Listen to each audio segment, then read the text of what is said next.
नमस्कार मैत्रिणींनो, चला तर रात्रीच्या जेवणातील 2-3 चपात्या शिल्लक राहिल्या होत्या. सकाळी सगळ्यांना विचारलं चहासोबत कोण चपाती खाणार का, तर सगळ्यांनी तोंड वाकडी केली. 2-3 चपात्या टाकून तरी कशा द्यायच्या?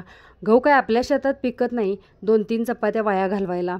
या चपात्या वाया जाऊ नयेत म्हणून मी एक भन्नाट आयडिया केली. चपातीचे लहान लहान तुकडे केले आणि मिक्सरच्या भांड्यामध्ये बारीक चिरून घेतलेला गूळ आणि चपाती बारीक फिरवून घेतली.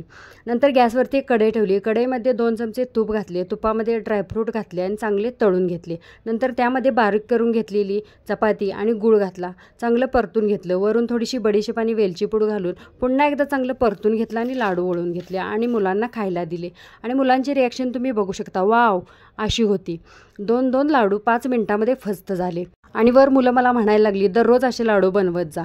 पोट पण भरलं आणि चपात्या पण वाया नाही गेल्या. मग कशी वाटली तुम्हाला ही भन्नाट आयडिया? आवडली ना? आवडली तर लाईक करा, शेअर करा आणि चॅनलला नक्की सबस्क्राईब करा.